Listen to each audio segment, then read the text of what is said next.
that Pakistan today, in consultation with its friends and institutions, presented comprehensive framework plan for resilient recovery, rehabilitation, and reconstruction, and includes a robust financing mechanism. We would be able to generate close to about $8 billion domestically, but we're looking forward to an amount of equal share of $8 billion internationally.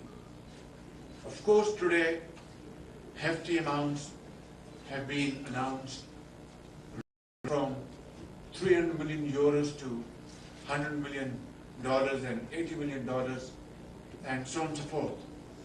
Islamic Development Bank has announced a figure of $4.2 billion, which is one of the largest contributions so far during the progress of this conference. I want to say without any fear of contradiction that we look forward to working very closely with our great friend. I must tell you that people of Pakistan will remember you for all time to come. You don't know Urdu, yet you spoke the language. You don't know them, yet you are one of them. Mixed with them, shook hands with them, and hugged them. Sekjan, I am personally obliged to you and very grateful to you. And you have inspired millions around the globe.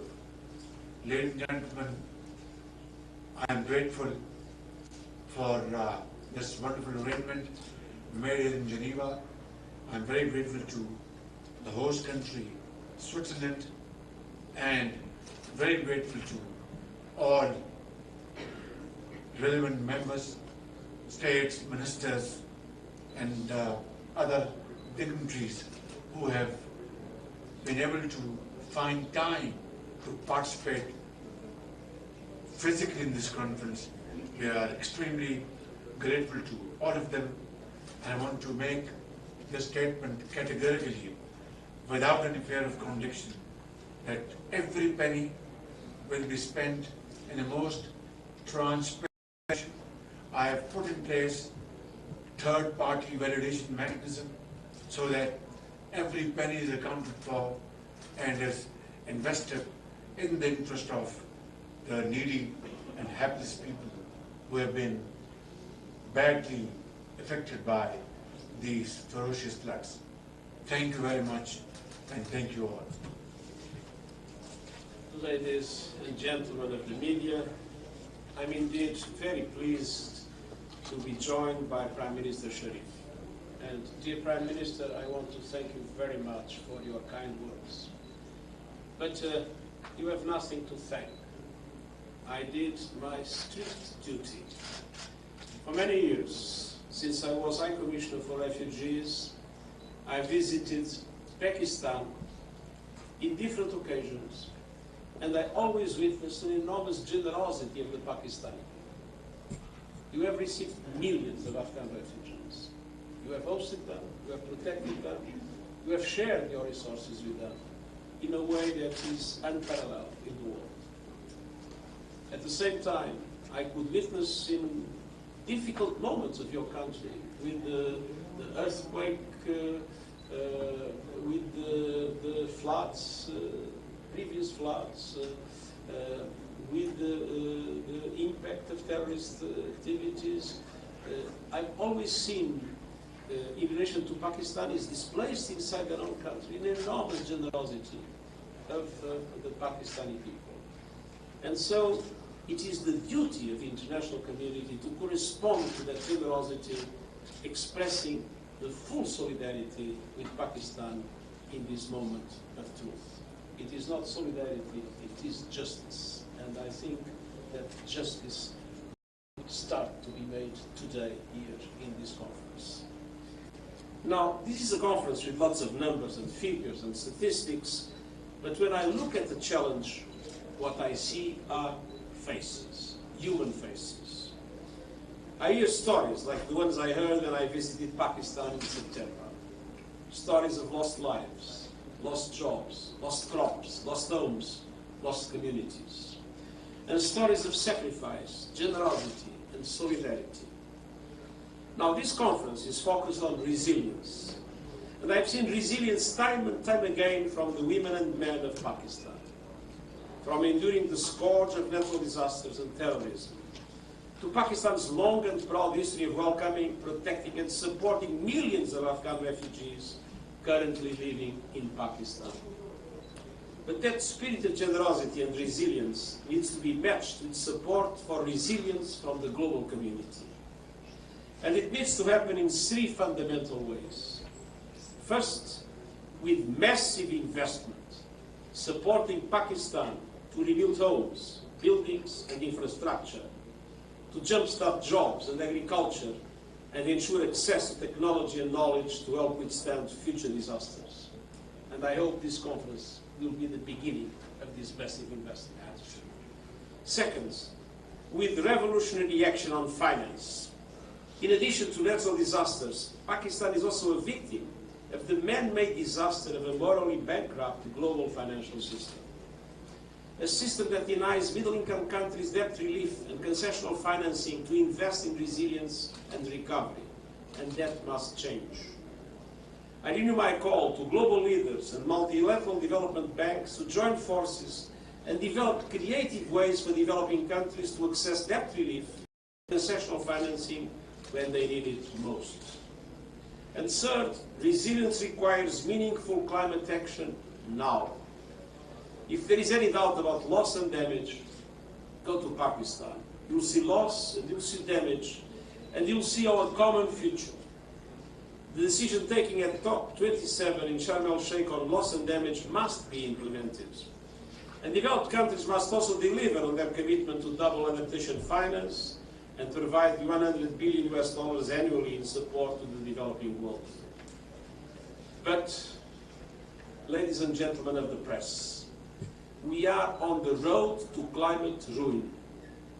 The 1.5 degree warming limit, universally agreed as the only way to safeguard our planet and our future, is on the verge of collapse.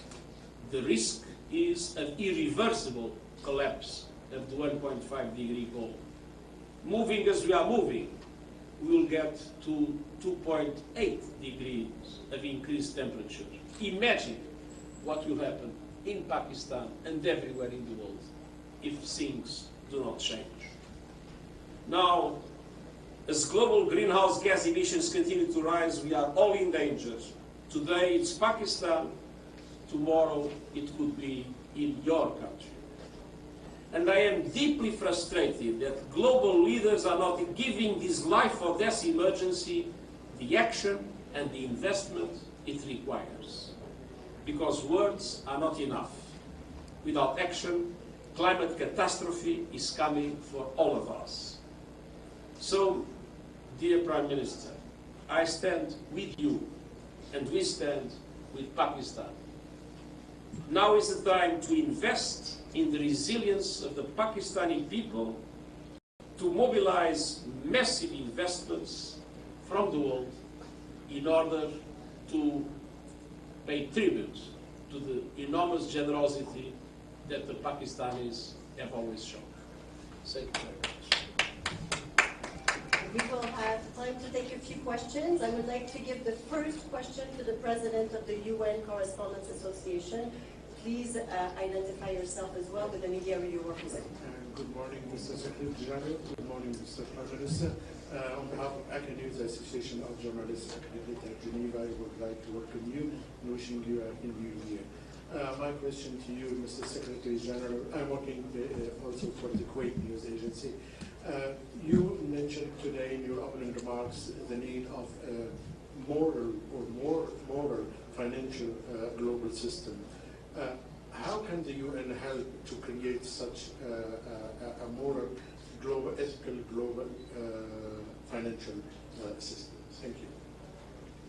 Well, I think we have been very active in different circumstances, in different fora, with our own initiative on financing for development in the post-COVID situation, in our interventions in the G7, in the G20, and in the spring and autumn meetings of the World Bank and the IMF.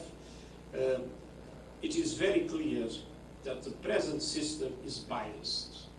The system was conceived by a group of rich countries, and naturally it basically benefits rich countries. So we need, first of all, to recognize that we have presently a situation in the developing world in which countries are strangled by debt and countries have no access to the financial resources they need in order to be able not only to address the dramatic challenges they face, but also to implement the Sustainable Development Goals. We need a new debt architecture, and we need to make sure that debt relief is effectively provided by the system, even to middle-income countries that are on the verge of very difficult, very dramatic situations, including suspending their payments. On the other hand, we need multilateral development banks to change their business model. We need them to assume more risks and to be able to leverage more systematically private finance. That is essential. But private finance today is only accessible to many developing countries at very high interest rates that do not allow for the solution of their problems. So multilateral development banks, beyond their loans, need to provide more guarantees to bring private finance at reasonable costs. Must be first risk takers in coalitions of financial institutions to support developing countries. And this is true in relation to situations like the situation in Pakistan, but also to build resilience in all other aspects, facing climate, facing the risk of pandemic situations, and taking into account the need to implement the Sustainable Development Goals. And on the other hand, it is absolutely essential that concessional funding is made available to income countries that are particularly vulnerable. When a least developed country graduates, that graduation brings with it a cost, the loss of concessional funding. And in many situations, they are still extremely vulnerable. So we need to redesign our financial system in order to be able to take into account vulnerability and not only GDP when decisions are made about concessional funding to countries around the world. So there are many other aspects in which we are working hard, and I hope that member states that control the boards of these institutions will be able to implement the kind of reforms that are needed to establish more justice. Today, just to give you an example, my country, Portugal, even in this very difficult situation and with a very high debt to GDP ratio, is still being able to get funding at 3 or 4% of interest rates. I was with President Ruto of Kenya a few days ago,